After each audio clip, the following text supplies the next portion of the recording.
2013 ခုနှစ်စက်တင်ဘာလ22 ရက်ဓမ္မပညာသင်တန်းရက်တူ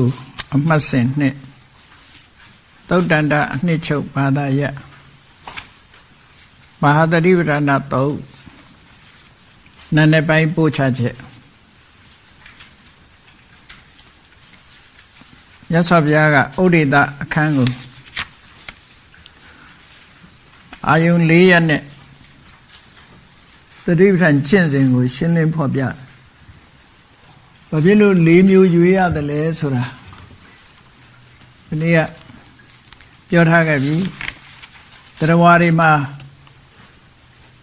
တဏှာအလေးကျင့်တွေ့တာမှုတွေများပြားပြီးတော့အလေးကျင့်ရှိနေတဲ့ပုဂ္ဂိုလ်တဏှာဝိစရိတ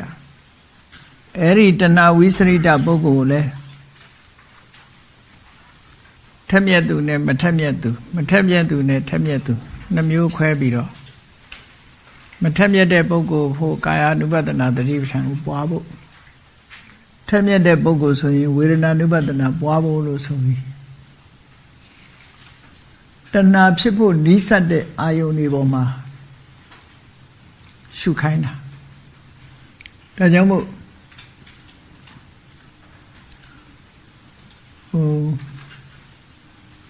ကိရိတာတရားအာယုန်ရှုတယ်ဆိုတာဟာသိအောင်ရှုတာလည်းပါတယ်တွေ့တာတဲ့နေရာကိုအမှန်သိအောင်ရှုခြင်းအပြင်တွေ့တာမှုကိုဖယ်ခွာနိုင်တယ်ပေါ့တွေ့တာမှုကိုမတိကျိုးကျွံပြုတ်ထားတာမျိုးမဟုတ်ဘဲနဲ့ကိုတွေ့တာနေတဲ့အရာဟာတွေ့တာတိုက်တဲ့အရာလားလို့ဆိုတာသိအောင်အမှန်မြင်အောင်ရှုပြီးတော့မှတဏှာကိုခွာတဲ့နည်းမသိချင်အောင်ဆောင်နေတဲ့နည်းမဟုတ်ဘူးဒါကြောင့်မို့လူတွေရဲ့စိတ်မှာတဏှာဖြစ်တာဘယ်လိုနေရာမှာဖြစ်တုံဆိုကာယအပေါ်မှာဖြစ်တယ်ခံစားချက်ပေါ်မှာဖြစ်တယ်အဲ့တော့ကာယအပေါ်မှာ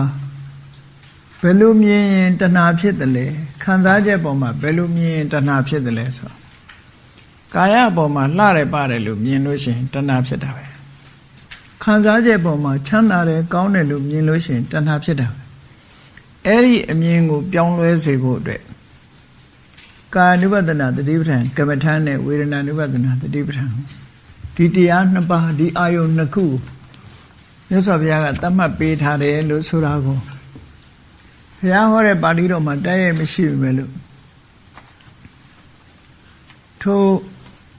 အစဉ်လာရဒါလည်းမြတ်စွာဘုရားဟောတာပဲဖြစ်မယ်နော်ဒီမြတ်စွာဘုရားရဲ့ရှင်းပြချက်တွေကိုအထက်ကထာလို့သုံးလိုက်တာဟုတ်စဉ်းစားကြည့်ပေါ့တပည့်ဆက်ကြတရားဟောလိုက်တာနေဝင်ချိန်ကနေစပြီးညသကောင်ထိဟောတယ်လို့ပြောတာခဏတပည့်ဆက်ကြလေးရွတ်ကြည့်ပါလား7မိနစ်15မိနစ်ပဲကြာအဲ့တော့ဒါလေးတိုင်းတော့မဟုတ်ဘူးဆိုတာထင်ရှားတယ်ပေါ့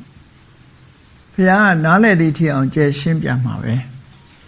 အဲ့ဒီရှင်းပြချက်တွေကိုဖယ်ထုတ်လိုက်ပြီးတော့အနှစ်ချုပ်ထားတာခုဟာအနှစ်ချုပ်ကလေးတွေထုတ်တဲ့သဘောပဲအဲ့ဒီမြတ်စွာဘုရားရဲ့ရှင်းပြချက်တွေကိုပကိဏကဒေသနာလို့ခေါ်တယ်အဲ့ဒါတွေဟာအထက်ကထာဖြစ်လာတာရှင်းလင်းချက်တွေဟာအထက်ကထာဖြစ်လာတာရှင်းလင်းချက်တွေနဲ့ဆိုရင်စာပေကျမ်းဂန်ကြီးကလေးလံသွားမှဆိုလို့ရှင်းလင်းချက်တွေများပြီးတော့နေတဲ့အခါကျတော့လူရင်းကိုမရောက်နိုင်လို့အနှစ်ချုပ်ဆိုတာခြုံပြီးငုံပြီးဖြစ်သွားအောင် accent ထုတ်ပြီးတော့ပြောတဲ့သဘောပဲဒါတွေကအဲ့ဒီကြတော့မှထပ်ဆင့်ပြီးတော့ရှင်းလင်းချက်နဲ့သွားတာအဲ့တော့ဒီထဲမှာလည်းမြတ်စွာဘုရားရဲ့တိုက်ရိုက်ရှင်းလင်းချက်လေးတွေပါတယ်တော့တရားနာပြီးတော့လည်းမရှင်းလို့မေးတာလေးတွေမြတ်စွာဘုရားရှင်းပြတာလေးလည်းပါမယ်ပေါ့ခါလေးတရားဟောတဲ့ဆိုတဲ့နေရာမှာမြတ်စွာဘုရားကိုမသိရင်လည်းမေးတယ်မေးတော့ဘုရားထပ်ရှင်းပြတယ်ဒီလိုအမေးနဲ့အဖြေလေးတွေနဲ့လည်းသွားတာလည်းရှိတာပဲအခုဒီမှာဥဒိတာပိုင်းဆိုတာအနှစ်ချုပ်လေးကိုအရင်ပြောလိုက်တာ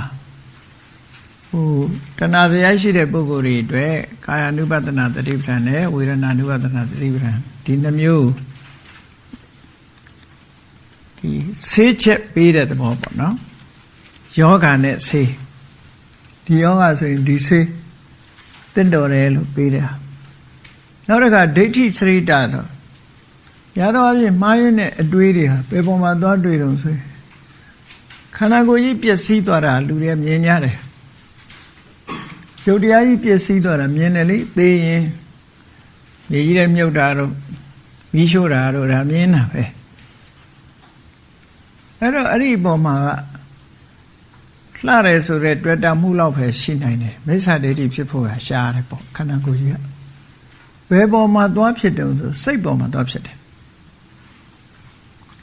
စိတ်နဲ့စိတ်မှတပါးစိတ်မှာရှင်တဲ့စေတသိက်တွေတို့အဲ့ဒီတဘာဝတရားတွေပေါ်မှာမြင်လို့မရတဲ့နံတရားတွေပေါ်မှာအထူးအဖြင့်ပေါ့လေအဲ့ဒီပေါ်မှာသွားပြီးတော့လူတွေဟာမှားရတဲ့အတွေးတွေတွေးတယ်ဒါကြောင့်မို့တာတိယဟန်တွေးတာပဲကြည့်ပေါ့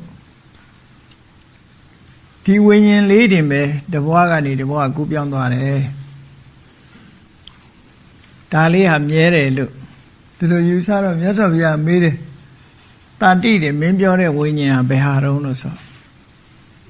ဝိညာဉ်ဆိုတာမင်းဘာကိုပြောတာတုံးလို့ဆိုဝဒောဝေဒီယောတဲ့စကားပြောတတ်တယ်တဲ့နော်စကားပြောတတ်တယ်ကောင်းဆိုခံစားတယ်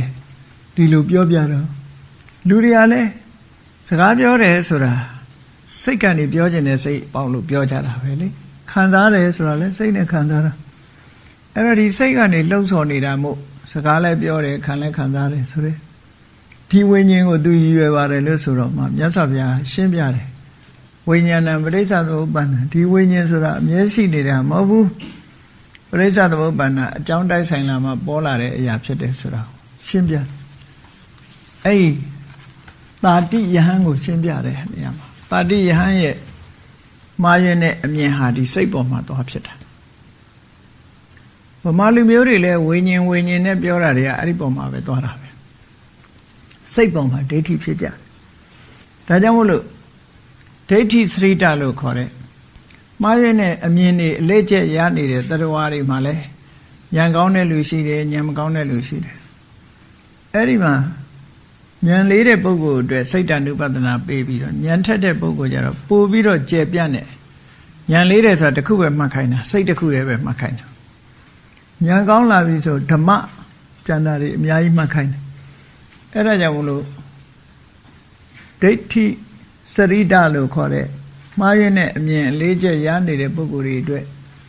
စိတ်တ ानु ပဒနာနဲ့ဓမ္မ ानु ပဒနာတရားနှစ်ပါးကမ္မထာအာယုနှစ်ခုပေးတယ်လို့ဒီလိုဆိုလိုတာပေါ့နော်ဒါသူဆေးနဲ့သူလိုက်အောင်ပေးထားတဲ့သဘောပေါ့နောက်တနည်းဖွင့်တာရှိသေးတယ်နောက်တနည်းဖွင့်တာကြတော့ဘာလို့ဆိုရင်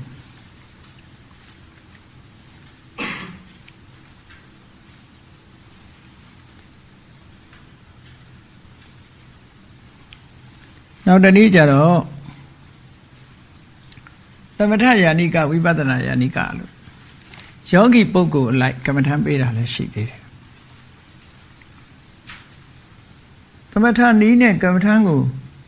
တမာရီကိုထူထောင်ပြီးမှဝိပဿနာသွားတဲ့ပုဂ္ဂိုလ်တိုက်ရိုက်သဘာဝတရားကိုထိတွေ့ပြီးတော့ဝိပဿနာဉာဏ်ဖြစ်အောင်လုပ်တဲ့ပုဂ္ဂိုလ်လို့သမထယာနိကပုဂ္ဂိုလ်သမထနဲ့ထူထောင်ပြီးတော့မှဝိပဿနာကူတယ်ဝိပဿနာယာနိကဝိပဿနာကိုတိုက်ရိုက်သွားတယ်သဘာဝတရားတွေစိုက်ထိပ်ပြီးတိုက်ရိုက်သွားတယ်အဲ့ဒါလိုယောဂီပုဂ္ဂိုလ်ကလည်းနှစ်လိုင်းရှိတယ်နှစ်မျိုးရှိတယ်အဲ့နှစ်မျိုးထဲမှာသမထနီးနဲ့ထူထောင်ပြီးမှသွားတဲ့ပုဂ္ဂိုလ်မှာဉာဏ်လေးတဲ့ပုဂ္ဂိုလ်ဉာဏ်ထက်တဲ့ပုဂ္ဂိုလ်နှစ်ဦးထပ်ခွဲပြီးတော့ဉာဏ်သိမ့်မထက်တဲ့ပုဂ္ဂိုလ်တွေအတွက်ကြတော့တိလာမြင်လာတဲ့ကာယ ानु ပဒနာတတိပဌာန်ကမ္မထံကိုပြီးတယ်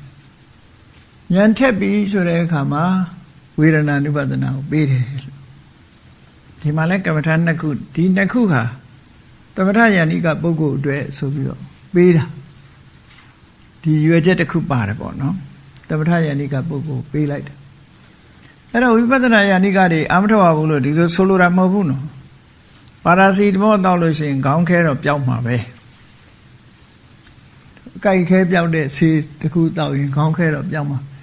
ဒါပေမဲ့သူ့အတွက်ဖော်ဆတဲ့ဆေးတော့မဟုတ်ဘူး general အခုကပို့ပြီးတော့သင်လျော်တဲ့ဟာကို ဂရာတွေကထောက်ပြတာအဲ့တော့သမထယာနိကပုဂ္ဂိုလ်အတွက်ပို့ပြီးတော့တင့်တော်တဲ့ကမ္မထာအဖြစ်သတ်မှတ်ပြီးတော့ကာယ ानु ပဒနာတတိပဋ္ဌာန်ဝေဒနာ ानु ပဒနာတတိပဋ္ဌာန်ဆိုတဲ့ဒီအာယုံကမ္မထာအာယုံနှစ်ခုပေးတယ်အခါဝိပဿနာယာနိကဝိပဿနာယာနိကပုဂ္ဂိုလ်ကြတော့သဘာဝတရားကိုတိုက်ရိုက်ထိတဲ့ဝေဒနာ ानु ပဒနာလည်းသဘာဝတရားကိုတော့တိုက်ရိုက်ထိတာပဲเนาะအဲ့တော့ဒီမှာတော့သဘာဝတရားကိုပို့ပြီးတော့တိုက်ရိုက်ထိနိုင်တယ်စိတ်တာ ानु ပဒနာနဲ့ဓမ္မ ानु ပဒနာဒီနှစ်ခုဝိပဿနာယာနိကပုဂ္ဂိုလ်အတွက်ခွဲခြားချက်တွေမများတဲ့စိတ်တ ानु ပဒနာကိုဉာဏ်မထက်တဲ့ပုဂ္ဂိုလ်အတွက်ပေးပြီးတော့ဓမ္မ ानु ပဒနာကိုဉာဏ်ထက်တဲ့ဝိပဿနာယာနိကပုဂ္ဂိုလ်ပေးတယ်ဒီလိုဆိုလို့ရပေါ့နော်ဒါကယောဂီပုဂ္ဂိုလ်အလိုက်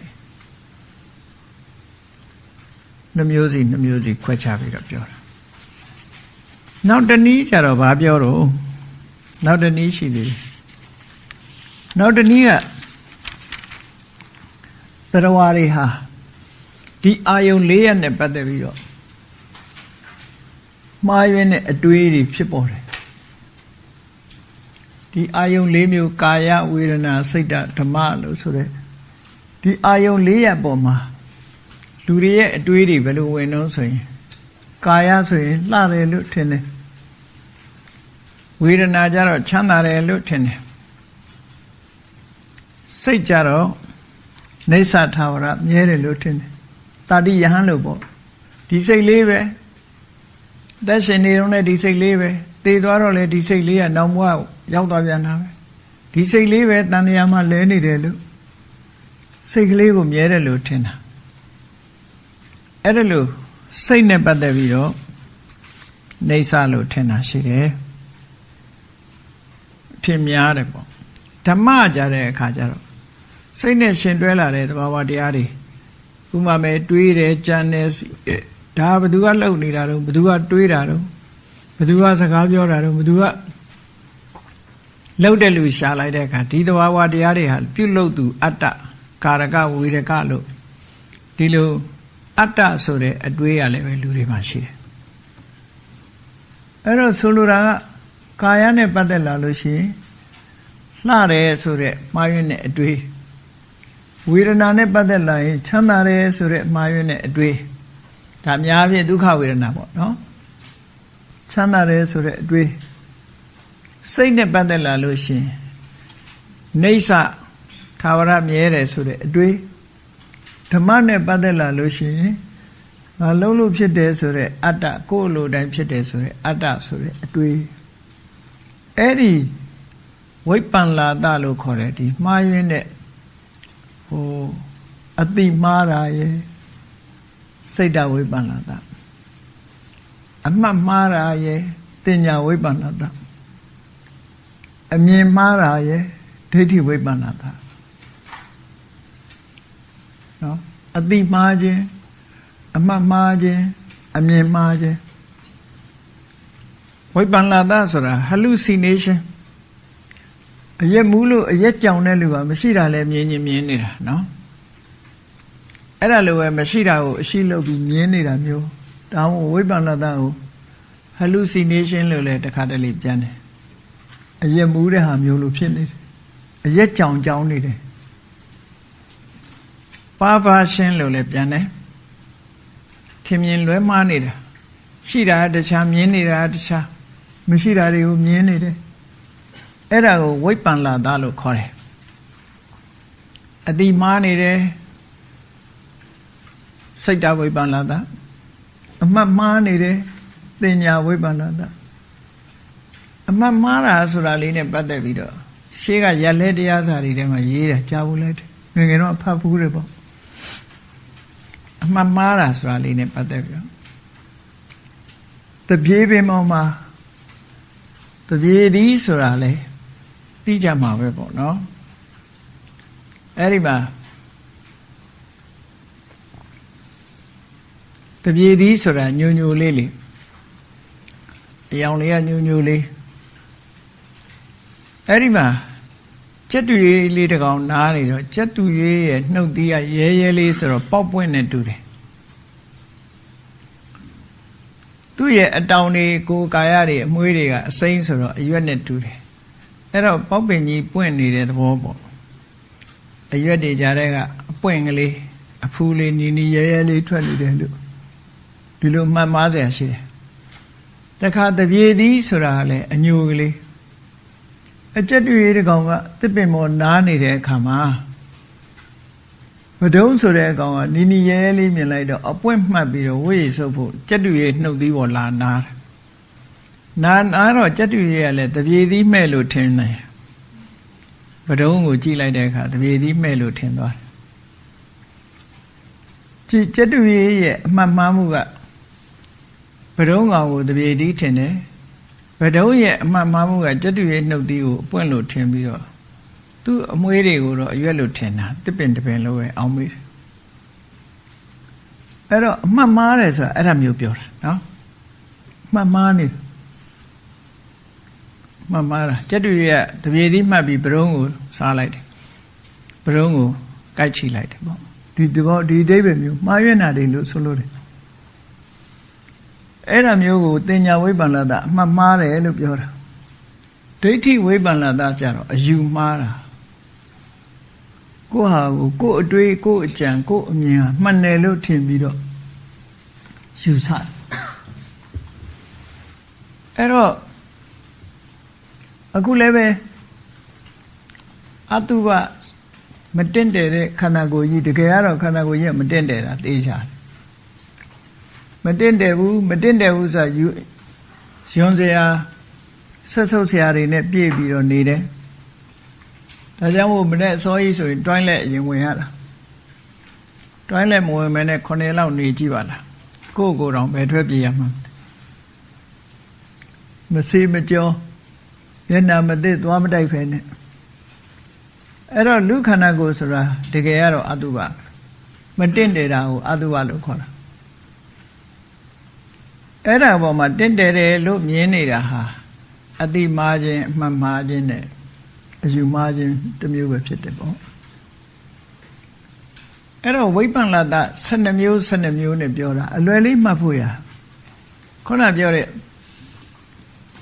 အတိမားတာစိတ်တဝိပ္ပန္နတအယူမှာအမြင်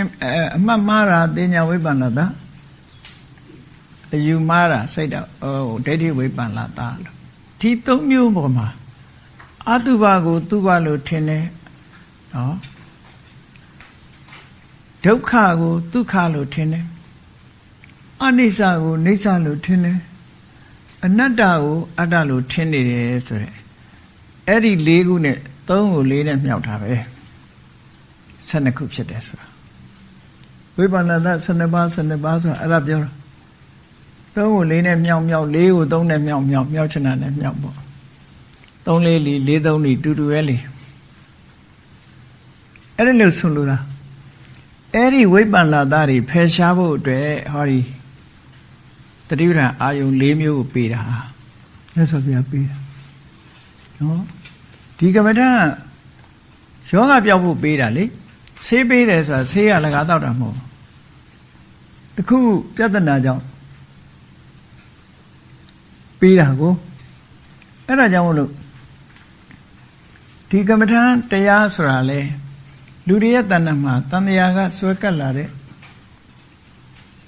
ဒီကိလေသာဆိုတဲ့စိတ်ယောဂဇိုးတွေကိုရှင်းပြဖို့ဒီဆေးတောက်ခိုင်းတာဒီလိုလေ့ကျင့်ခိုင်းတာပေါ့ဒါတွေပြောက်တော့လေ့ကျင့်ခိုင်းတာစင်စိုးကြီးတစ်ခေါင်ကိုချီနှောင်ပြီးတော့ဆင်းရင်ဆင်းလိမ့်မှာဖြစ်အောင်လေ့ကျင့်တယ်လို့ပဲလူတွေရဲ့တဏ္ဍာမှာရှိတဲ့ရိုင်းပြနေတဲ့လူတွေရဲ့စိတ်ကိုလည်းပဲဟောဒီတဘာဝတရားတွေနဲ့လေ့ကျင့်ပေးလိုက်လို့ရှိရင်ယဉ်ကျေးသွားတယ်အင်္ဂုလိမာနလိုလူသားသမားကြီးကမေတ္တာထားတဲ့အနေအထားမျိုးရောက်သွားတယ်ဒီလိုဆိုလိုတာပေါ့နော်ဘလောက်ရိုင်းတဲ့လူပဲဖြစ်ဖြစ်လေ့ကျင့်လိုက်ယဉ်ကျေးသွားတာဒါကတော့သိချာနော်ယဉ်ကျေးသွားတာအဲ့ဒါလို့အတွက်ရသော်ဗျာဒီအာယုံ4ရပ်ကိုဒီမှာပေးထားတယ် အဲ့တော့ကာယ ानु ပဒနာပေးတာဟာသူ့ဘလို့ထင်းနေတဲ့ဝိပ္ပန္နတာကိုဖယ်ရှားဖို့အတွက်သူ့ဘမဟုတ်ဘူးဆိုတာဒီကာယဟာသူ့ဘမဟုတ်ဘူးဆိုတာကိုအတုဘလို့ရှုနိုင်ဖို့အတွက်ကာယ ानु ပဒနာကမ္မထံကိုပေးတာအမှန်မြင်ဖို့အတွက်ကာယ ानु ပဒနာကမ္မထံကိုပေးတာတခါဝေဒနာ ानु ပဒနာကမ္မထံကဒုက္ခလို့ကောင်းတယ်လို့အမြဲထင်နေတဲ့ဒုက္ခဝေဒနာကိုပဲဒုက္ခဆိုတဲ့အနေနဲ့ရှုခိုင်းပြီးတော့တကယ်ဒုက္ခလို့ထင်နေတာအမှန်မဟုတ်ဘူးမှားယွင်းတဲ့အမြင်တစ်ခုသာဖြစ်တယ်လို့အဲ့ဒီဝိပ္ပန္နတာကိုဒုက္ခလို့ထင်တဲ့ဝိပ္ပန္နတာကိုဖယ်ရှားဖို့အတွက်ဝေဒနာ ानु ပဒနာကမ္မထံကိုပေးတယ်တခါစိတ်ဆိုတာဟာစက္ကန့်ပိုင်းအတွင်းလေးမှာကိုတန်းချီဖြစ်နိုင်တဲ့လင်းမြန်တယ်ပေါ့တန်းချီဖြစ်နေအောင်လင်းနာမလင်းနာဘလောက်လင်းတယ်လဲဆိုတာကိုစဉ်းစားကြည့်ပေါ့ကိုယ့်ကိုယ်ပဲစဉ်းစားကြည့်နော်တပြိုင်နဲ့အလုပ်ပေါင်းဘလောက်လုံးနိုင်တယ်လဲစဉ်းစားကြည့်ပေါ့တယ်လီဗီရှင်းရှေ့ထိုင်နေပြီးတော့ဇာကားစာရုပ်တွေရဲ့လှုပ်ရှားမှုကိုလည်းမြင်နေတယ်ပြောတာသူတို့ဇက်ကောင်တွေပြောနေတာကိုလည်းကြားနေတယ်ရည်စရာရှိရင်ရည်လိုက်သေးတယ်နော်ဒီကြားတဲ့ကနေပြီးတော့ဟိုတခုစားလိုက်သေးတယ်ပေါ့နော်ဇက်ကစားရင်ပဲလော်ဝါရင်နေကြစိတ်လော်ဝါရင်နဲ့ကြည့်တယ်တယောက်နဲ့တယောက်လှမ်းပြီးတော့လည်းစကားပြောလိုက်သေးတယ်ဇန်လန်းလည်းမပြတ်အောင်မှန်းတယ်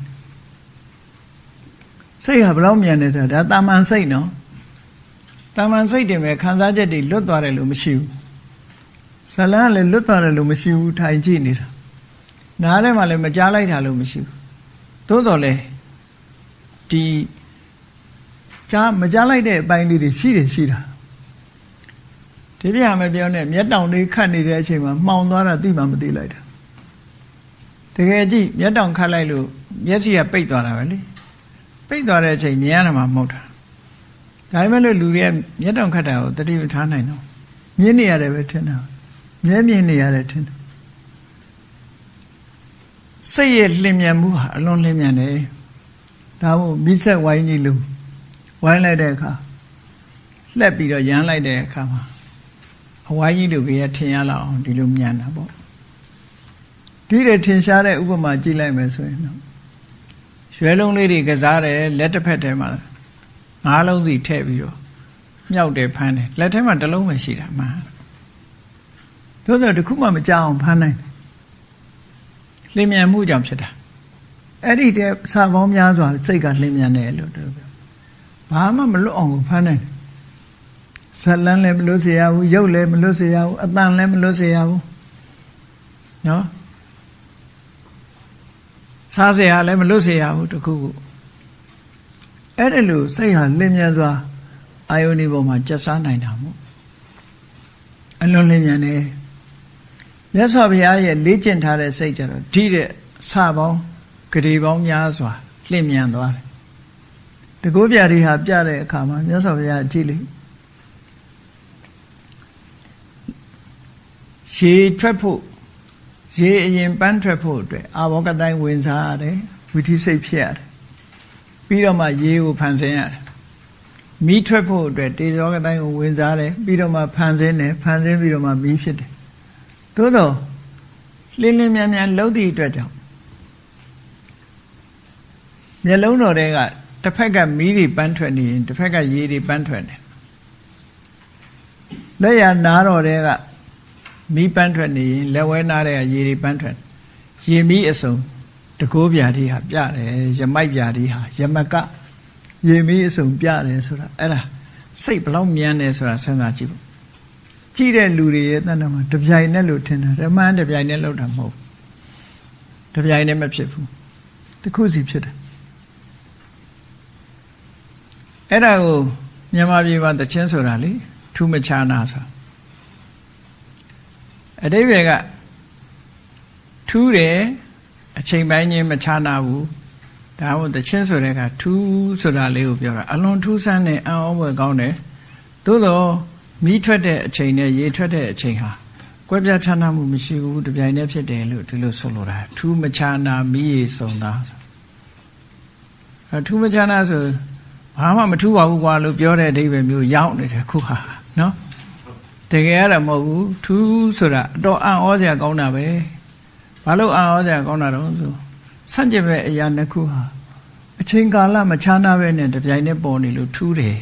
အံ့ဩဖွယ်ကောင်းတယ်မြတ်စွာဘုရားရဲ့ရေမီးအစုံတကုတ်ပြာရီဟာကိုချီးကျူးပြီးတော့ဆိုထားတဲ့တခြင်းမှာဒါကတော့စဉ်းစားကြည့်တာဘုန်းဘုန်းတို့တော့တခြင်းစာတွေမလေးလာဘူးပါဘူးနော်သို့တော်လဲမကြားခြင်းအဆုံးပါပဲဒီတခြင်းကခဏခဏကြားရတယ်လေဘာသာရေးပွဲတွေဆိုထူးမခြားနာကြီးပဲကောအဲ့လူတွေကဘာထင်လာတော့ဆိုမင်းကမထူးမခြားနာပါကွာဆိုမထူးပါဘူးလို့ပြောတဲ့အခါမှာထူးမခြားနာဖြစ်လာတကယ်ကတော့ထူးဆန်းအံ့ဩဖွယ်ကောင်းတယ်အချိန်ကာလမခြားနာဘူးရေမီးဆုံးဒီလိုသဘောပေါက်တယ်ဘုန်းကြီးတို့ထူးဆန်းတယ်အဲ့တော့စိတ်ဟာအလွန်နှင်းမြန်သည့်အတွက်ကြောင့်လူတွေရဲ့စိတ်ထဲမှာပြတ်သွားတဲ့အတိုင်းအတာတစ်ခုကိုမမြင်သည့်အတွက်ကြောင့်နှိမ့်ဆလို့ထင်လာတယ်မနေ့ကလည်းဒီစိတ်ပဲမနေ့ကလည်းဒီစိတ်ပဲလို့ထင်တာအမှန်အလားတူလို့သဘောမပေါက်နိုင်ဘူးဒီစိတ်လေးရပဲမနေ့ကလည်းဒီစိတ်လေးပဲခနေ့လည်းဒီစိတ်လေးပဲနေ့ပြန်ကလည်းဒီစိတ်လေးပဲနောက်နှစ်တွေလည်းဒီစိတ်လေးပဲလို့ဒီလိုထင်နေတာအဲ့ဒါကြောင့်နှိမ့်ဆလို့ထင်တယ်အဲ့ဒီနှိမ့်ဆဆိုတာကိုပျောက်ဖို့အတွက်ဒီဝိမာလသားကိုပျောက်ဖို့အတွက်စိတ်ဓာတ်ဥပဒနာကမ္မထံကိုပေးတာနော်နှိမ့်ဆဆိုတဲ့မှားယွင်းတဲ့အမြင်တစ်ခုကိုပျောက်ဖို့အတွက်ဒါပေးတယ်အနိစ္စဆိုတာကိုရှုရမယ်လို့ဆိုလို့နောက်တစ်ခုကတော့တရားဓမ္မတွေနဲ့ပတ်သက်ပြီးတော့အတ္တလောက်တယ်ခံစားတယ်ပြုလုပ်နိုင်တယ်ခံစားနိုင်တယ်စီမံနိုင်တယ်ဆိုတာငါလုပ်တယ်ငါစီမံတယ်ငါခံစားတယ်ငါတတ်နိုင်တယ်ဆိုတာတွေနဲ့ဓမ္မအပေါ်မှာလူတွေကဘာထင်နေတုံးဆိုအတ္တလို့ထင်တယ်အဲ့ဒီအတ္တဆိုတဲ့မှားယွင်းတဲ့ဝိပ္ပန္နတတစ်ခုကိုဖယ်ရှားဖို့ရအတွက်အတ္တမဟုတ်ဘူးဒါတွေကအနတ္တပဲကိုယ်လိုတိုင်းဖြစ်တာမဟုတ်ဘူးသူ့အကြောင်းနဲ့သူတွဲဖက်ပြီးတော့ဖြစ်နေတဲ့အရာတွေဒါကိုယ်လိုတိုင်းတစ်ခုမှမဖြစ်ဘူးဟောမြတ်စွာဘုရားဟောသလိုဧဝမေရူပံဟောတုဧဝမေရူပံမာဟောတိတိဆိုတာ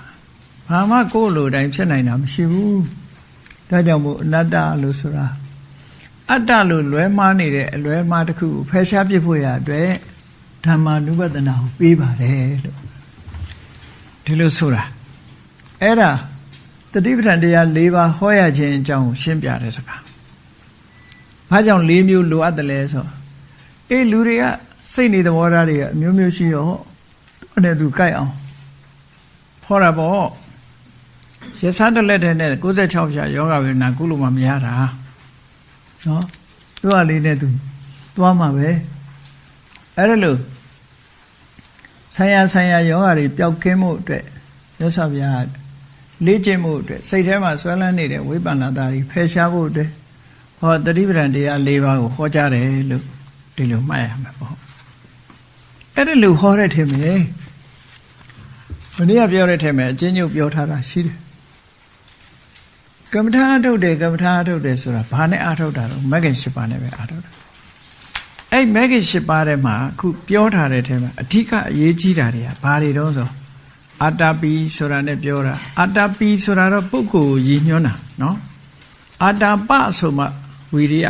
အာတပိဆိုတာဝိရိယရှိသူလို့အဓိပ္ပာယ်ရတယ်တမ္ပဇာနောကလည်းသိတဲ့ပုဂ္ဂိုလ်ရည်ညွှန်းတယ်တတိမှာလည်းတတိရှိတဲ့ပုဂ္ဂိုလ်ရည်ညွှန်းတယ်ပုဂ္ဂိုလ်ရည်ညွှန်းခြင်းအပြင်ပုဂ္ဂိုလ်ရဲ့ quality ကိုပြောပြီးသားဖြစ်သွားတယ်ဒါအဓိကတော့တရားပဲဒီခါတလေမြတ်စွာဘုရားပုဂ္ဂလဒိဋ္ဌာန်နဲ့ပြောတာနော်လုံလဝိရိယရှိလုံးရမယ်အသိပညာရှိလုံးရမယ်တတိထားပြီးတော့တတိရှိတဲ့လူဖြစ်ရမယ်ဆိုလိုတာကမ္မထာအထုတ်ရင်လုံလရှိတဲ့လူဖြစ်ရမယ်အသိဉာဏ်ရှိတဲ့ပုဂ္ဂိုလ်ဖြစ်ရမယ်နော်တတိကောင်းတဲ့ပုဂ္ဂိုလ်ဖြစ်ရမယ်အဲ့ဒါတွေရော့ညံ့နေလို့ကတော့ဘာမှမအောင်မြင်ဘူးလို့ဆိုလို့တယ်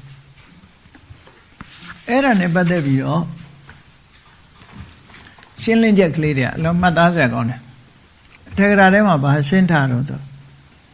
ဒီကြိုးစားအားထုတ်မှုဆိုတာမပါရင်ဘာဖြစ်မလဲမကြိုးစားရင်ဘာဖြစ်တတိဆိုတာမပါရင်ရောဘာဖြစ်မလဲပညာမပါရင်ရောဘာဖြစ်မလဲဆိုတာဒါအမြဲတမ်းအရေးကြီးတယ်နော်တတိဆိုတာကသူကအာယုံကိုရယူပေးတာတတိပဲအာယုံနဲ့စိတ်နဲ့စုံစည်းပေးတာအာယုံကိုတတိကယူပေးတာဟုတ်တယ်လေလူတွေကမေ့နေလိုက်တာဆိုတာကိုလိုမဲ့လောကိစ္စတခုမေ့နေလိုက်တယ်တတိယယူမပေးရင် तू ဒီအလုပ်ကို तू ဘာမှမသိတော့ဘူးလေတတိယအဲ့ဒီအာယုံကိုယူပေးလိုက်တော့စိတ်ထဲရောက်လာမှဒါလောက်အောင်မှာပါလားဆိုတာဖြစ်လာတာလေအဲ့တော့တတိယဘာလောက်တာတော့ဆိုအာယုံကိုရယူပေးတာတတိကယူပေးတဲ့အာယုံရဲ့အကောင်းဆိုးကိုမှပညာကသိတာဟုတ်လားတတိနဲ့ပညာဟာဒီလိုတွဲဖက်ပြီးတော့လုံးလုံးရတယ်နော်အဲ့ဒါကိုရှင်းပြတယ်တတိယအာရမဏံပရိခေတဝါပညာယအနုပတ္တိကမ္မထာရှုတယ်ဆိုတာတတိကအာယုံကိုယူပေးတယ်တတိယူပေးတဲ့အာယုံကိုပညာကရှုမှတ်တယ်စစ်ဆေးတယ်အကောင်းဆုံးအကြောင်းအကျိုးသိတယ်ပညာတတိယယူမပေးရင်ပညာဘာမှမလုပ်နိုင်ဘူးပညာဘာမှမလုပ်နိုင်ဘူးဓာတ်တောင်မှဘလောက်ထက်ထက်သစ်ပင်ပြတ်အောင် तू မလုပ်နိုင်ဘူးလေခုတ်တဲ့လူရှိမှ तू ကဖြတ်နိုင်တော့ဒီလို तू ထက်တာပဲတအိမ်နဲ့ထက်တာဘာမှလုပ်ကြက်သွန်တော်လှီးမရအောင်နော်အဲ့ဒါလိုပဲပညာဘလောက်ထက်နေတတိမပါလို့ရှင်ပညာဟာဘာမှအလုပ်လုပ်လို့မရအောင်ဒီနှစ်ခုအဲ့တော့မြတ်စွာဘုရားဒီမဂ္ဂင်၈ပါးဟောတာလက်ကားဟောတာမဟုတ်တကယ်ကိုလိုအပ်ချက်တွေပေါင်းထားတာအဲ့ဒါတွေနဲ့အလုံးလုံးမှရတယ်ဒီလိုဆိုလိုတာပေါ့ခုအဲ့ဒါကိုရှင်းပြတယ်သူကတတိဆိုတာအရေးကြီးဆုံးပဲနောက်အဲ့ဒီမှာထပ်ဆင့်ပြီးတော့ဒီတဘာဝတရား၃ခုအာတာပီမှာရှိတဲ့အာတာပဆိုတဲ့ဝိရိယတမ္ပဇင်ညဆိုတဲ့ပညာတတိမာကတတိဆိုတဲ့သဘာဝတရားအဲ့ဒီ၃ခုကဘလို့ပူးပေါင်းပြီးတော့အလုပ်လုပ်ကြသလဲကမ္မထာအထုတ်တဲ့အခါမှာသူတို့ရဲ့စွမ်းဆောင်မှုတွေကဘာတွေလဲလို့ဆိုတာကိုရှင်းပြတယ်သူကအဲ့တော့အာတာပဆိုတဲ့ဝိရိယမရှိရင်လူတွေဘာဖြစ်လဲဆိုရင်အန်တောသင်္ခေပေါ်တဲ့အတွင်းအာယုန်လေးတစ်ခုထဲမှာလုံလဝိရိယမရှိဘူးဆိုရင်လူရဲ့စိတ်ဟာကျုံဝင်သွားတယ်ထိုင်းမိုင်းသွားတယ်အတွင်းထဲမှာပဲအာယုံပေါ်မှာပဲစိတ်လေးကကျုံဝင်သွားတယ်မကြိုးစားလို့ရှိရင်အာယုံထဲမှာပဲကျုံဝင်သွားတယ်ကျုံဝင်သွားတယ်ဆိုတာဘာပြောတာတော့ဆုတ်သွားတာဒီအာယုံကိုသိနိုင်စွမ်းမရှိဘူးဌိနမိတ်တာဖြစ်သွားတာကိုပြောတာမကြိုးစားရင်ဌိနမိတ်တာဝင်လာတယ်ဘာဖြစ်လဲခေါင်းလေးဆက်ခိုင်းနေလာနော်ငိုက်လာတာပေါ့မကြိုးစားရင်အန်တောသင်္ခေပေါ်အတွင်းစိတ်လေးကနော်ကျုံသွားတယ်လန်းဆန်းပြီးတော့ပြန့်နှံ့ပြီးတော့မလာဘူးကျုံဝင်သွားတယ်အတွင်းထဲမှာလည်းပဲကျုံဝင်သွားတယ်ဆိုတာဒီအာယုံကိုရယူနိုင်စွမ်းမရှိဘဲနဲ့တွန့်ဆုတ်သွားတယ်ဘာနဲ့ဥပမာတူလို့ဆိုရင်ဟောဒီကျောင်းထဲကညက်ခင်းနေတဲ့မှာရှိတယ်ထိကညိုးပင်လို့လည်းခေါ်တယ်ထိကယုံပင်လို့လည်းခေါ်တယ်ဒီတိုင်းနေသူလန်းလန်းဆန်းဆန်းလေးသွားမထိလိုက်နဲ့ကျုံသွားတာပဲနော်နောက်ကျုံသွားတာအိတ်သွားတဲ့သဘောလေးဖြစ်တယ်အဲ့ဒါလိုပဲလူရဲ့စိတ်ဟာကျုံသွားတယ်ဆိုတာအလုံးမလုံးတော့နောက်ဆုတ်သွားတယ်စိတ်ဟာယူပေးထားတဲ့အာယုံကနေနောက်ဆုတ်သွားနိုင်တယ်တဲ့ဝိရိယကလုံးမပေးလို့ရှင်နောက်ဆုတ်သွားမှာထွဲလေဝင်လေလေးမှတ်လိုက်နောက်ဆုတ်သွားလိုက်ထွဲလေဝင်လေလေးပေါ်တတိကနေပြီးတော့တင်ပေးလိုက်နောက်ဆုတ်သွားလိုက်ဖြစ်တာကြာတော့ဘာဖြစ်တော့အိပ်ပျော်သွားတာပေါ့အဲ့ဒါဝိရိယနဲ့ပြန်ပြီးတော့တင်းထားရမယ်လို့ဆိုလို့တယ်အဲ့ဒါဆိုရင်သူနောက်ဆုံးမသွားဘူးအလုပ်ဆက်ပြီးတော့လုပ်တယ်ရင်ဆိုင်တယ်အာယုံကိုရင်ဆိုင်လာတယ်အဲ့ဒါကိုပြောတာ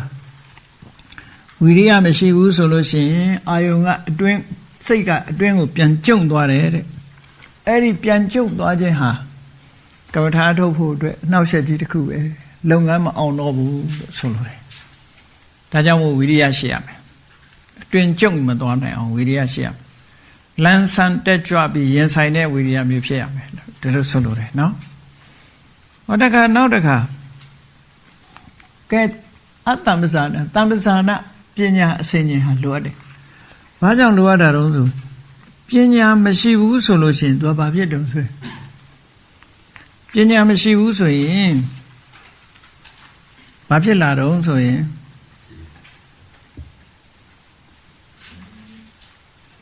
ဒီမှန်ကန်တဲ့လမ်းကြောင်းနဲ့မမှန်ကန်တဲ့လမ်းကြောင်းနီလန်းအာယုံပေါ်မှာရှုမြင်သုံးသပ်နိုင်တဲ့နီလန်းမှာမှန်ကန်တဲ့နီလန်းကိုလည်းမယူနိုင်ဘူးမမှန်ကန်တဲ့နီလန်းကိုလည်းပဲမစွန့်ပစ်နိုင်ဘူးဟောပညာမရှိဘူးဆိုရင်ကောင်းဆိုးမရွေးနိုင်ဘူးလို့ဆိုလိုတယ်အဲ့တော့စိတ်ထဲမှာပေါ်လာတဲ့အာယုံဟာဒီမှန်ကန်တဲ့အာယုံလားမမှန်ကန်တဲ့အာယုံလားဆိုတာပညာကသုံးသပ်ဆင်ခြင်လူချင်းပေါင်းတဲ့အခါမှာဒီလူကပေါင်းနိုင်တဲ့လူလားမပေါင်းနိုင်တဲ့လူလားဆိုတာပညာနဲ့ဆုံးဖြတ်ရတာလေပညာကအာယုံနဲ့ပတ်သက်လာလို့ရှင်လေလုပ်ငန်းစဉ်နဲ့ပတ်သက်လာလို့ရှင်လေနီလန်းမှန်ကိုရယူပေးတာပညာမှားရွေးတဲ့နီလန်းကိုစွန့်ပစ်နိုင်တာပညာပဲဒီလန်းကဟုတ်တယ်ဒီလန်းကမဟုတ်ဘူးအဲ့စာပေမှာတော့ဘယ်လိုဆိုထားတော့ဆိုအတ္တမ္ပဇာနောဥပါယပရိက္ခဟိအနုပါယပရိဝိစ္စနေသတံမုံရှတိတဲ့ဥပါယပရိက္ခဟဆိုတာနီလန်းကိုမှတ်ယူဖို့အတွက်လဲတွေးဝေးနေတယ်နော်နီလန်းမဟုတ်တဲ့ဟာကိုဒီသိဖို့ရလဲတွေးဝေးနေတယ်လို့ဆိုလိုတယ်အဲ့ဒီတွေးဝေးမှုကင်းအောင်တံစင်ညရှိရမယ်ဒီအဓိပ္ပာယ်ကိုဆိုလိုတာနော်အဲ့ဒါကြောင့်မလို့တံစင်ညဆိုတာအမှန်တမ်းအရေးကြီးတယ်နှုတ်ဆိုရင်ကမ္မထာအထုတ်ရင်လည်းလွယ်ချော်ချော်ဖြစ်ကုန်မဟုတ်တဲ့အာယုံကိုယူထားတယ်ဟုတ်တဲ့အာယုံတော့စွန့်ပစ်တယ်ဆိုတာတွေဖြစ်ကုန်ရောဖြစ်ကုန်တော့ကမ္မထာအာယုံမဟုတ်တော့ဘူးကမ္မထာအာယုံမဟုတ်တာတွေတောင်မြင်မြောက်မြင်နေမြင်တောင်မြင်နောက်မြင်နေကမ္မထာကြောင့်နဲ့လန့်ထွက်ပြေးယူစိတ်တဆဆေးရောက်အဲ့ဒါမျိုးလေးဖြစ်တာပဲအဲ့ဒါကမ္မထာကြောင့်ဖြစ်တာမဟုတ်ဘူးတမ္ပဇင်ညမရှိလို့ဖြစ်တာမမှတ်ရမယ်အာယုံတော့မှတ်ရမယ်အာယုံမမှတ်ဟောကျောင်းเสียတွေ့လမ်းเสียတွေ့ယူဆိုတော့ကမ္မထာထုတ်လို့ယူတယ်လို့ကမ္မထာတောင်နာမည်ပြတ်သွားအဲ့လိုဖြစ်တယ်အဲ့ဒါကြောင့်မို့လို့ဥပါယပရိက္ခဟလှုပ်တဲ့လှုပ်ထိုက်တာကိုမှတ်ယူနိုင်တာနီလန်းစစ်မှန်တဲ့နီလန်းကိုမှတ်ယူနိုင်တာနဲ့အနုပါယပရိဝေစနာနီလန်းမဟုတ်တာကိုတော့စွန့်ပယ်နိုင်ရအဲ့ဒီယူရမှာနဲ့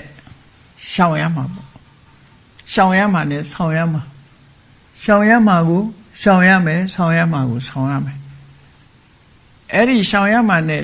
ဆောင်ရမှာကိုခွဲခြားသိပြီးတော့မတွေးဝေးတာဟာတမ္ပဇင်ညပဲလို့ဒီလိုဆိုလို့တယ်ဒါသိမှဖြစ်တယ်ဒီအိဗယ်ကိုပြောဒါဖြင့်တတိမပါလို့ရှိရင်ဘာဖြစ်လဲဆိုတတိကဒီအာယုန်တွေကိုယူပေးမှယူမပေးဘူးမေ့နေတဲ့ပုဂ္ဂိုလ်တယောက်ဟာမှန်ကန်တဲ့နီလန်းတွေကိုမှန်ကန်တဲ့နီလန်းလားမမှန်ကန်တဲ့အရာလားဆိုတာကိုပညာစီကိုပို့တင်မပေးသည့်အတွက်ကြောင့်ပညာကမဆုံးဖြတ်နိုင်တော့ဘူးတတိမပါလို့ရှိရင်ပညာကဘာမှဆုံးဖြတ်မပေးနိုင်အထက်တင်မပြတာလို့ပဲအထက်ကမသိဘူးဒီသေးပဲတတိကတင်ပြမှပညာကအမှားမှန်ဆုံးဖြတ်နိုင်တာကိုအဲ့ဒါကြောင့်မို့လို့တတိဆိုတဲ့ဒီအာယုံပေါ်မှာစူးစိုက်ထားပေးမှုကဥပါယနဲ့အနုပါယနှစ်ခုစလုံးတင်ပေးလိုက်တယ်တင်ပေးလိုက်တဲ့အခါပညာကဟာဒါကဥပါယပဲလုံးသိလောက်ထိုက်တဲ့နိလမ်းပဲဒါကအနုပါယဒါလမ်းချော်နေတယ်ဆိုတော့ပညာကဆုံးဖြတ်ပြီးတော့လုပ်လိုက်တယ်အကယ်၍တင်မပေးဘူးဆိုလို့ရှိရင်ပညာကဆုံးဖြတ်နိုင်စွာမရှိဘူးတဲ့ဟောအဲ့တော့ဝိရိယရဲ့ပညာရဲ့တတိရဲ့ဒီတရားသုံးမျိုးဟာပူးပေါင်းပြီးတော့ဒီကမ္မဋ္ဌာန်းတရားအထုတ်တယ်လို့ဆိုတာဒါကိုရှင်းပြတာအတ္တပိတမ္ပဇာနောတတိမဝိနည်းလောကေဘိစ္ဆာဒေါမနတံလို့အဲ့တော့ကမ္မဋ္ဌာန်းအထုတ်လို့ရှိရင်ပြည့်စုံရမယ့်အင်္ဂါက၃ချက် ဝိရိယတတိဝိရိယပညာတတိဖယ်ရှားရမယ့်အင်္ဂါက2ချက်အဘိဇ္ဇာနဲ့ဒေါမနတအဘိဇ္ဇာကိုအင်္ဂလိပ်လိုပြန်တဲ့အခါမှာသူက covetousness လို့ပဲပြန်နေကြတယ် covetousness ဆိုတာသူများပစ္စည်းကိုရလို့မှုဒီနေရာမှာသူများပစ္စည်းကိုရလို့တဲ့အဘိဇ္ဇာနဲ့မတူဘူးလို့ဘုန်းကြီးတို့တော့စဉ်းစားမိတယ်နာမည်တူပေမဲ့လို့တရားထုတ်နေတဲ့ပုဂ္ဂိုလ်ကဘု து ပစ္စည်းမျက်စောင်းထိုးမှာတော့အဲ့တော့တရားပွဲတရားစခန်းလာပြီးတော့တူမဲ့ပုဂ္ဂိုလ်မျိုးတော့ထိုးအောင်ထိုးမှာပေါ့နော်တရားစခန်းယောဂီတွေဝင်ပြီးတော့ခိုးကျင်တဲ့ပုဂ္ဂိုလ်တော့ဒီဟာအမျိုးရှိကောင်းရှိလိမ့်မယ်ကမ္မထာအထုတ်နေတဲ့ပုဂ္ဂိုလ်တယောက်ကဘု து ပစ္စည်းကိုငါပစ္စည်းဖြစ်ချင်တာရှိပါမလို့ကိုယ့်အကိုထွက်လေဝင်လေမှတ်နေတဲ့အချိန်မှာဘယ်လိုအဘိဇ္ဇာဖြစ်နိုင်မလို့မဖြစ်နိုင်ဘူးအဲ့တော့ဒုစရိုက်ထဲပါတဲ့အဘိဇ္ဇာမဟုတ်ဘူးလို့ဆုံးဖြတ်လို့ရတယ်ဒုစရိုက်ထဲပါတဲ့အဘိဇ္ဇာကယံပရတ္တတံမမတ္တသူများပစ္စည်းကိုငါပစ္စည်းလှုပ်ချင်တယ်ဆိုတဲ့လောဘအဲ့ဒါမှဒုစရိုက်အဘိဇ္ဇာလို့ခေါ်တယ်မနောဒုစရိုက်ထဲပါတဲ့အဘိဇ္ဇာဒါကကိုယ်အာယုန်ထဲမှာပေါ်လာတဲ့စိတ်ထဲမှာပေါ်လာတဲ့အာယုန်ကိုလောဘနဲ့တွေးကြံအဘိဆိုတာအာယုန်တို့ရှေးရှုဇာဆိုတာတွေးတာလောဘနဲ့အာယုန်ဘက်ကိုအာယုန်ကိုဥတည်ပြီးတော့တွေးနေတာလို့ဒီလိုဆိုလို့တယ်ဒါလောဘဖြစ်တာကိုပြောတာဒီအဘိဇ္ဇာအာယုန်ပေါ်မှာလောဘဖြစ်တာဒါကာမိဆန္ဒကိုရည်ညွှန်းတာပဲဒေါမနတဆိုတာအဲ့ဒီအာယုန်ပျောက်သွားလို့ရှိရင်လေဒေါမနတဖြစ်တယ်ကိုမတွေးကျင်တဲ့အာယုန်ကြီးပေါ်လာလို့ရှိရင်လေဒေါမနတဖြစ်တယ်ဒီလိုဆိုလို့တယ်တပြိုင်တည်းဖြစ်တာပြောတာမဟုတ်ဘူးเนาะသူတို့နှစ်ခုဟာတလဲစီဖြစ်တယ်လောဘဖြစ်ရင်ဖြစ်မယ်ဒေါသဖြစ်ရင်ဖြစ်မယ်အာယုံပေါ်မှာအဲ့ဒီလိုလောဘဖြစ်ရင်လည်းလောဘကိုဖယ်ရမယ်ဒေါသဖြစ်ရင်လည်းဒေါသကိုဖယ်ရမယ်နှစ်ခုစလုံးတစ်ပြိုင်တည်းကတော့ဘယ်လိုမှမဖြစ်ဘူးဒါအဲ့တော့ဖယ်ရမယ်အင်္ဂါကလောဘဒေါသလို့ဒီလိုဆိုလို့တယ်တမ္ပဇာနောပါထားတဲ့မောဟကဖယ်ပြီးသားဖြစ်နေပြီအသိဉာဏ်ရှိရမယ်ဆိုမောဟဖယ်ပြီးသားကျန်တဲ့ကိလေသာတွေအလုံးလုံးရင်းနဲ့ပဲဖယ်သွားတာဒါတွေကနော်အလုံးလုံးရင်းနဲ့ဖယ်သွားတာဒါဥဒိတနဲ့ပတ်သက်ပြီးတော့အချင်းချုပ်သိသိလိုက်တာတွေမြတ်စွာဘုရားဟောတဲ့တရားအချင်းချုပ်ပြီးသွားပြီအဲ့တော့နိဒိတဆိုတာအကျယ်ဥဒိတဆိုတာအချင်းချုပ်ထုတ်ပြတာနိဒိတဆိုတာအကျယ်ချက်ပြမှာကာယ ानु ပဒနာကိုအကျယ်ချက်တဲ့အခါမှာသူကအခန်း၅ခန်းနဲ့အကျယ်ဖြစ်ဒီနေရာမှာကန္တဆိုတဲ့စကားလုံးကိုမသုံးမနဲ့ပပ္ပဆိုတဲ့စကားလုံးကိုသုံးတာအစစ်အပိုင်းသဘောမျိုးကြံပင်လေးကြည့်လိုက်လို့ရှိရင်ကြံမှာအစစ်ကလေးတွေအစစ်ကလေးတွေရှိတယ်ဒီမှာလည်းပဲသူ့အစစ်အပိုင်းလေးနဲ့သွားတာပပ္ပဆိုတာအစစ်ပိုင်းဝါပင်နေမှာဆိုရင်အစစ်ကလေးတွေနဲ့သွားတာတစ်စစ်စီအဲ့တော့ကာ ानु ပဒနာအခန်းကို1အာနာပါနပပ္ပ2ဣရိယာပထပပ္ပ3သမ္ပဇာနာပပ္ပ4ပฏิကူလမနတိကာရပပ္ပ5ဓာတုမနတိကာရပပ္ပ6နဝတိဝိထိကပပ္ပလို့ဆိုပြီးတော့အခန်းလေး6ခန်းနဲ့ရသော်ဗျာအကျယ်ချက်ပြီးတော့ဟောမှာကာ ानु ပဒနာတတိပဋ္ဌာန်ကိုပဲအခန်း6ခန်းနဲ့ချက်ဖွင့်ပြီးတော့ရှင်းပြအဲ့တော့နံပါတ်1အာနာပါနပပ္ပဆိုတဲ့အာနာပါနအစစ်အပိုင်းအာနာပါနအခန်းအင်္ဂလိပ်လိုတော့ chapter ပေါ့ဒါလောက်ပါပဲသူ့အပိုင်းလေးနဲ့သူသွားမယ်အဲ့တော့6ခုအပိုင်းကဏ္ဍ6မျိုးခွဲထားပြီးတော့ကမ္မထာမောင်းကြတော့ဘယ်လောက်ရှိသလဲလို့ဆိုလို့ရှိရင်သူကအာနာပါနကိုတစ်ခုလို့ယူတယ်ဣရိယာပထကိုလည်းတစ်ခုလို့ယူတယ်သမ္ပဇာနာကိုလည်းတစ်ခုလို့ယူတယ်ပฏิကူလမနတိကာရကိုလည်းတစ်ခုလို့ယူတယ်ဓာတုမနတိကာရကိုတစ်ခုလို့ယူတယ်5ခုနဝတိဝိထိကပပ္ပဒကြတော့9ခုယူတယ်အလုံး14ခုအဲ့တော့ကာ ानु ပဒနာကမ္မထာမောင်းဟာ14ခုရှိတယ်လို့ဒီလိုမှတ်ကာ ानु ပဒနာကမ္မထာ14ခုရှိတယ်ဒါအခန်းလိုက်ဒီလိုမှတ်သွားဖို့เนาะကမ္မထာအာယုံပေါင်း14မျိုးပြမှာဒီကာ ानु ပဒနာအခန်းမှာ ပ်ပြီးတော့ခွဲခြားစိတ်ဖြာပြဟုတ်ပြီမြတ်စွာဘုရားကဟောမလို့ကထင်းစဘိက္ခဝေဘိက္ခုကာယေကာယ ानु ပတိဝိဟရတိမေကွန်လေးထုတ်တာဣဒဘိက္ခဝေဘိက္ခုအရိညကတောဝါရုခမူလကတောဝါသုံးညာကာရကတောဝါနိတိရတိပန်လင်ကံအာဘုစိတ်တဝါဥစုံကာယံပဏိဒါယပရိမုခံတတိန်ဥပတ္ထပိတဝါ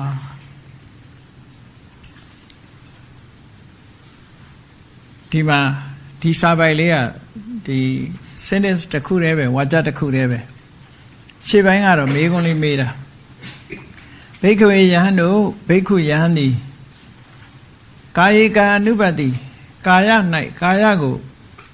ရှုမှတ်ပြီးတော့ကထံဝိဟရတိဘယ်လိုနေတာလဲသို့မဟုတ်ကထံဘယ်လိုကာယေကာယ၌ကာယ ानु ပတိကာယဟုရှုမှတ်လျက်ဝိဟရတိနေသည်နီဘယ်လိုနေတာလဲဘယ်လိုကာယ၌ကာယဆိုတဲ့အာယုံမှာကာယလို့ရှုပြီးတော့ဘယ်လိုနေတာလဲကာယတွေအများကြီးရှိတဲ့ထဲကနေပြီးတော့တစ်ခုစီကိုရှင်းပြနော်ဘယ်လိုနေတာလဲဆိုအဲ့ဒီမှာကပ္ပဋ္ဌာန်းကိုအသေးစိတ်ပြောမလို့ဒီမေကွန်လေးထုတ်ပြီးတော့အဖြေပေးတဲ့အခါမှာဣဒဘိက္ခွေဘိက္ခုဒါယောဂီပုဂ္ဂိုလ်ဘိက္ခုဆိုတာယောဂီပုဂ္ဂိုလ်ပဲဘိက္ခွေယဟန်တို့ဣဒဤသာသနာတော်၌ဘိက္ခုယဟန်သည်အရိညကတောဝါတောအုပ်တွင်သို့ရောက်နေသည်ဖြစ်စေရုက္ခမူလကတောဝါတစ်ပင်ရင်အောက်ရောက်နေသည်ဖြစ်စေသုံးညာကာရကတောဝါလူသူမရှိတဲ့အဆောက်အုံတွင်မှာရောက်နေသည်ဖြစ်စေရောက်နေပြီးတော့ပလင်္ကံအာဘုစိတ်တဝါတင်မြင်ခွေပြီးတင်မြင်ခွေ၍ဥစုံကာယံကာယံပဏိဒါယဥစုံဖြောင့်မတ်စွာကာယံခါအထက်ကိုကာယကိုဥစုံကာယံပဏိဒါယခါအထက်ကိုကာယပေါ့ဒါအောက်ကကိုးနေတာဆိုတော့ဒါအနစတုကာယံကိုကာယကိုကာယဆိုတာခါအထက်ကိုကာယကိုပြောတာခြေတော်ကြီးကကိုးထားတယ်ဆိုတာထည့်ပြောစရာမလိုသူ့ကိုဖြောင်းဖြောင်းကြီးနေလို့မရဘူးတော့ကြတော့ခြေတော်ကြီးဆင်းပြီးတော့ခြေကာယလက်ကာယပိုးပင်ကူလို့သွားထိုင်နေမှဆိုလို့အဲ့တော့မမတ်ထားခိုင်းတာပေါ့ဥစုံဖြောင်းဖြောင်းမမတ်ကာယံကိုကာယကိုပဏိဒါယထား၍ဒါမို့ခေါင်းတို့ခါတို့ကိုကာယကိုမမတ်ထိုင်ပါလို့ဒီလိုဆိုတာပရိမုခံတတိဥပတ္ထပိတဝါပရိမုခံကမ္မထံသို့ဥတီသောတတိတတိကိုဥပတ္ထပိတဝါတည်ရှိစေပြီဆွဲမြဲစွာတည်ရှိစေပြီဒါကမ္မထံထိုင်ပုံထိုင်နည်းလေးကိုပြောတာအဲ့ဒီမှာဒါဒီစာရဘက်ရဲ့အဓိပ္ပာယ်တည်ရှိစေပြီဘာလို့ရမလဲသောထုပုတ်ယောဂီပုဂ္ဂိုလ်သည်တတောဝတတိထားလျက်သာလဲအတ္တတတိဝင်သက်ကိုဖြစ်စေတတောဝတတိထားလျက်သာလဲပတ္တတတိထွက်သက်ကိုဖြစ်စေရှူတယ်ရှိုက်တယ်ပေါ့နော်ရှူသွင်းတယ်ရှိုက်ထုတ်တယ်တက်ရှူတယ်ပေါ့ရှူသွင်းတယ်ရှိုက်ထုတ်တယ်အဲ့ဒါကြတော့မှဒါတဝါကြခွတ်ဆုံးနော်အဲ့တော့ဒီဝါကြတွေမှာဘာပြောတာလဲဆိုမြတ်စွာဘုရားပုဂ္ဂိုလ်ကိုရှေးတုန်းကပြောပြီးပြီကမ္မထမ်းထိုင်မဲ့ပုဂ္ဂိုလ်ဟာဝိရိယရှိရမယ်ပညာရှိရမယ်တတိရှိရမယ်ဒါယောဂီပုဂ္ဂိုလ်ရဲ့အရည်ချင်းတွေကိုပြောပြီးပြီရှေ့မှာဒါမို့ဒီမှာအဲ့ဒါကိုထပ်မပြောတော့ဘူးဒါဖြင့်ကမ္မထမ်းအထုတ်မဲ့နေရာကိုဘယ်လိုရွေးမလဲလို့ဆိုအရိညာရုက္ခမူလသုံးညာခါရကမ္မထမ်းအထုတ်ပဲဆိုလို့ရှိရင်လူသူမနီးတဲ့တောအုပ်ပဲဖြစ်စေတောထဲမှာဖြစ်စေဒါကအနှောက်အယှက်ကင်းတဲ့ဟာကိုပြောပြတယ်နို့ဆိုရင်လူလာရင်ထိုင်စကားပြောနေမှာလေ ကိုလာတကားပြောလဲကိုပြတ်သွားမှာအဲ့ဒါကြောင့်မလို့အရင်ညရှင်းတော့ရန်နေတော်ရဲနေတာညာမြတ်စွာဘုရားကိုယ်တိုင်ကလည်းတော်ထဲမှာတရားထုတ်ခဲ့တာဒါမို့အရင်ညကတော့ရောက်နေတဲ့အချိန်မှာတရားထိုင်လို့ရမယ်တော်ထဲမှာနေပြီးတရားထိုင်တယ်တော်ထဲမှာတရားမထိုင်မနဲ့ဟိုကောင်းချောင်းကြီးဒီကောင်းချောင်းကြီးဆိုမုတ်ဆိုးပဲဖြစ်မှာယောဂီတော့ဖြစ်မှာမဟုတ်နော်မုတ်ဆိုးဖြစ်သွားတဲ့ပုဂ္ဂိုလ်လည်းရှိမှာပဲတော်ထဲမှာတိရစ္ဆာန်တွေနဲ့သွားပြီးတူတူနေတယ်ဆိုတဲ့အဓိပ္ပာယ်မျိုးရောက်တော့မှာပဲကမ္ဘာထိုင်တာမဟုတ်လေအာဖရိကတော်ရောက်နေမှာမှန်မြောင်းတလက်နဲ့ကင်မရာနဲ့သွားချောင်းနေတဲ့လူတွေအများကြီးပဲတရားရမှာတော့ချောင်းနေတာမလုပ်တုံဆိုလိုက်ပြီးလေးလာကိုလေးလာတာမဟုတ်ဘူးသူကတိရစ္ဆာန်တွေသွားလေးလာတာ Safari တို့ Discovery Channel တို့ကြည့်ကြည့်ဖို့အဲ့ဒီမှာအဲ့ဒါရင်းညကတော့ပါဆိုတောသွားတိုင်းတရားရမယ်လို့တော့မအောင်မေ့လေနဲ့နော်တောရဲသွားပြီးတရားမရဘဲနဲ့မုတ်ဆိုးဖြစ်သွားတာတွေအများကြီးရှိတယ်အတော်ရောက်နေလေတောမသွားရဘူးတဲ့ဒီဗြဟ္မဇာလတုတ်တာမညဖလားတုတ်မှာရေးထားတာတောသွားခြင်းတဲ့ပုဂ္ဂိုလ်တယောက်ဟာတဲ့နံပါတ်1သီလစင်ကြယ်ရမယ်သီလစင်ကြယ်ရမယ်နောက်ပြီးတော့ရောင်ရဲတင့်တယ်မှုရှိရမယ်တောသွားမယ်ပုဂ္ဂိုလ်ရောင်ရဲတင့်တယ်မှုရှိရမယ်အိန္ဒိတွေကိုစောင့်ထိန်နိုင်တဲ့ပုဂ္ဂိုလ်ဖြစ်ရမယ်အိန္ဒိတွေကိုစောင့်ထိန်နိုင်တဲ့ပုဂ္ဂိုလ်ဖြစ်ရမယ်တမာတိရှိပြီးသားပုဂ္ဂိုလ်ဖြစ်ရမယ်နော်အဲ့ဒီအင်္ဂါ၄ချက်နဲ့မှတောထဲမှာတရားထုတ်လို့ရမယ်နှုတ်မို့ဆိုရင်တမာတိမရှိရင်လည်းလန့်ဖြန့်ပြီးတော့ကြောက်ရွံ့ပြီးတောထဲကယူလာမှလည်းဖြစ်သေးတယ်နော်ခေါရလိုရောင်ရဲမှုတို့တင့်တယ်မှုကိုယ့်ကိုစောင့်စည်းမှုတွေဒါတွေမရှိဘူးတတိလည်းမရှိဘူးသီလလည်းမစင်ကြယ်ဘူးဆိုလို့ရှိရင်တစ်စေ6ဌာနဲ့ဒုက္ခရောက်လာနော်တောထဲမှာသွားတိုင်းတရားရမယ်လို့တော့မအောင်မိတ်လေးနဲ့တောထဲသွားဖို့အင်္ဂါရက်တွေနဲ့ပြည့်စုံမှုလိုအပ်တယ်ပေါ့အဲ့ဒီအင်္ဂါရက်တွေနဲ့ပြည့်စုံမှတောထဲမှာတရားထုတ်သင့်တယ်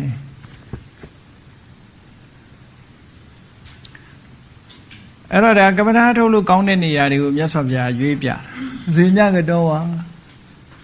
တောထဲမှာရောက်နေတဲ့အချိန်မှာဖြစ်စေရုက္ခမူလကတော့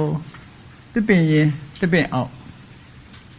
တစ်ပင်အောင်ထိုင်တဲ့အတွက်ကြောင့်တတိတွေပိုကောင်းတယ်တစ်ပင်ဆိုတာအိမ်ထဲမှာနေသလိုမလုံခြုံဘူးလေမလုံခြုံတဲ့အခါကျတတိပိုထားတယ်ပြီးတော့ဘေးကလူသူတွေကမြင်နိုင်တာဆိုတော့တစ်ပင်အောင်နေတဲ့ပုဂ္ဂိုလ်ကအရှက်ကလေးအရှက်မဲ့တဲ့အလုပ်လဲလုပ်လို့မရကိုယ့်ကိုစောင့်ထိန်မိတာဖြစ်တယ်တစ်ပင်အောင်ကအကာယံနဲ့လုံးနေဘယ်သူမှမမြင်ဘူးဆိုလူကမဟုတ်တာလုပ်ချင်တယ်လေလူရဲ့တဘာဝကိုပြပြဘယ်သူမှမမြင်ဘူးဆိုသူမဟုတ်တာလုပ်ချင်တယ်စိတ်ကပေါ်လာတယ်အဲ့လိုမဖြစ်ရအောင်မြတ်စွာဘုရားကိုယ်တိုင်ကတစ်ပင်အောင်သဘောကျတစ်ပင်အောင်ဆိုဟိုကမြင်ရဒီကမြင်ရဆိုမဟုတ်တာလည်းမလုပ်ရဲဘူးသူကိုယ်ကိုထိမိတာဖြစ်တယ်တတိလည်းပို့ထားရတယ်ဝိရိယလည်းပို့ကြိုးစားရတယ်တစ်ပင်အောင်ပါဆိုမလုံညုံဘူးလေ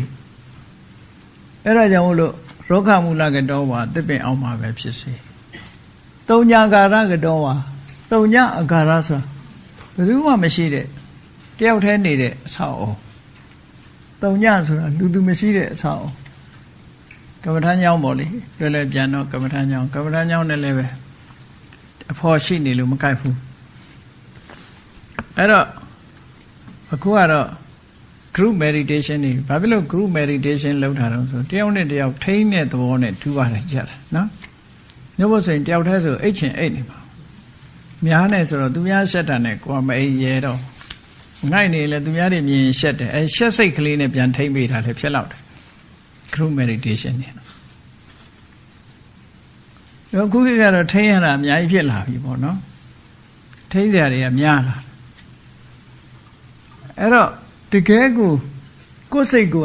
determination ပေါ့ဒီအလုပ်ကိုလုပ်မယ်တိတိကျကျဆိုရယ်စိတ်ဓာတ်ပြင်းထန်တဲ့ပုဂ္ဂိုလ်ဒါတွေမလိုတော့ group လုပ်เสียလည်းမလိုကိုယ်ထိမ့်သိမ်းဆောင်ရှောက်ပြီးလုပ်တဲ့ပုဂ္ဂိုလ်ရွရွချွန်ချွန်လူမရှိလေကောင်းလိမ့်မယ်ဆိုလိုတာဘယ်သူမှမရှိလေကောင်းလိမ့်မယ်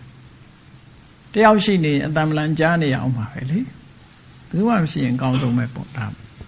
တုံညာကာရကတော့ပါကဲဒီအာနာပါနအတွက်မူနိတိတတိဆိုတာထိုင်တာဘုရားပြောတာဒီပြင်ကမ္မထာကိုပြောတာမဟုတ်ဘူးဒီပြင်ကမ္မထာကဘယ်လိုပဲအထောက်ရတယ်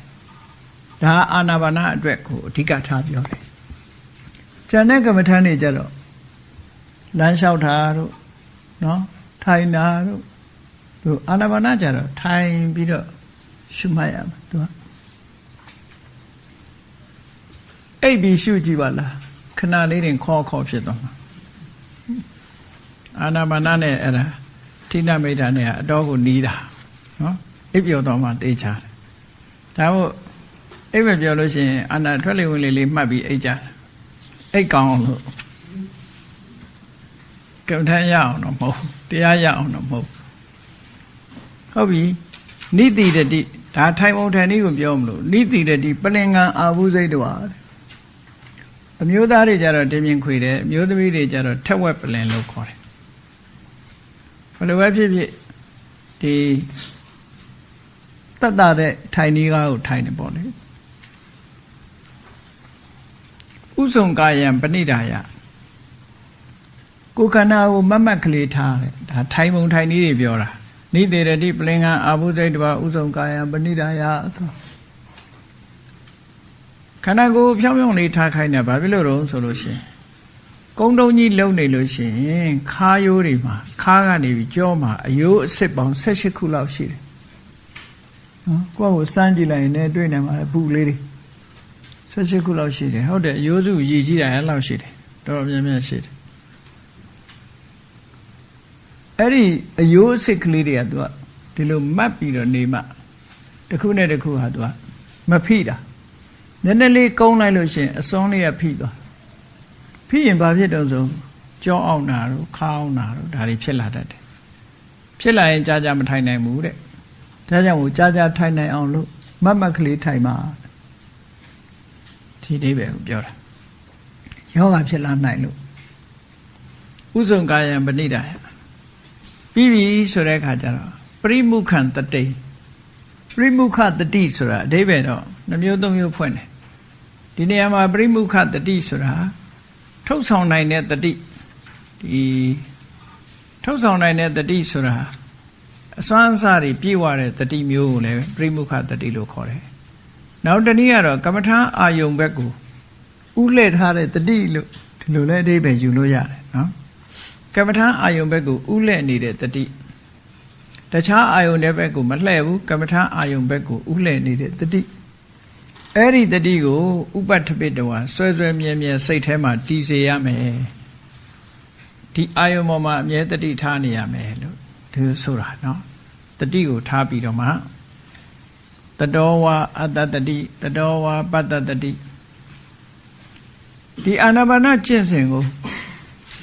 အာနာပါနတတိတုတ်အနှစ်ချုပ်ဆိုပြီးတော့ဘုန်းကြီးတို့ပြည့်စုံဟောထားတာရှိတယ်အခုဒီမဟာတတိပဋ္ဌာန်သုံးမှာသူကအဲ့ဒီမှာစတုတ်က4မျိုးရှိတယ်နော်4လီ16မျိုးပြထားတာဒီမှာကတော့ပထမစတုတ်က1မျိုးတည်းပဲပြတယ်ဒီမှာ16မျိုးမပြဘူး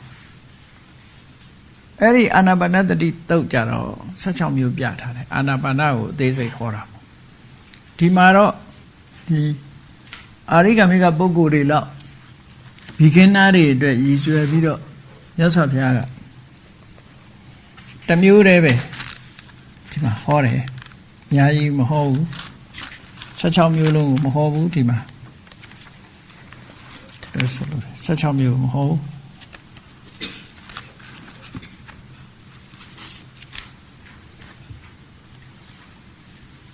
အဲ့ဒီမှာဒီ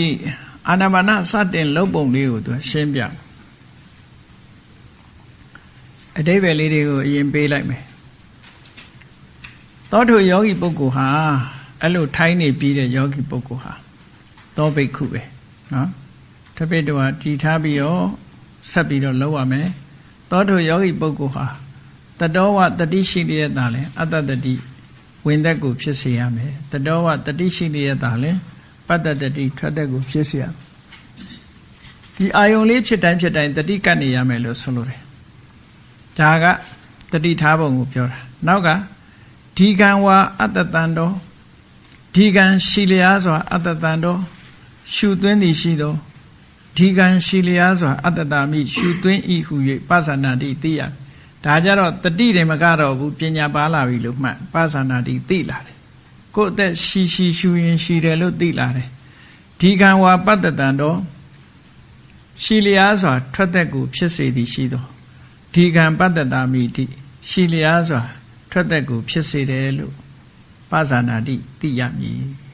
ပသနာတိသိလာ၏ဒီလိုဆိုလို့ရတယ်နော်ရတ္တံဆိုတာအတူရတ္တံဝါတူတောင်းစွာလဲအတ္တတန်တော်ဝင်သက်ကိုဖြစ်စေသည်ရှိသောရတ္တံအတ္တတာမိတူတောင်းသောဝင်သက်ကိုဖြစ်စေတယ်လို့ပသနာတိသိရမယ်ရတ္တံဝါပတ္တတန်တော်တူတောင်းစွာထွက်သက်ကိုဖြစ်စေမယ်ဆိုလို့ရှိရင်လေရတ္တံတူတောင်းစွာပတ္တတာမိထွက်သက်ကိုဖြစ်စေတယ်လို့ပသနာမိသိရမယ်ပသနာတိသိတယ်ဆိုလို့တယ်အဲ့မှာဒီကံဝါအတ္တတန်တော်ဒီကံအတ္တတာမိတိပသနာတိနော်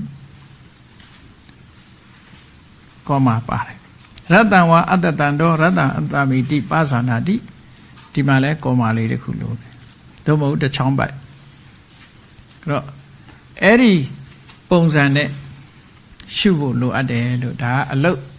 ပ်ပုံလုံးလေးကိုစတင်ပြီးတော့ဒီပါဠိတွေကရှင်းပြပြီဖြစ်တယ်ကဲအချိန်စီပြီဆိုဒီနေ့ဒီလောက်ပဲကြတာ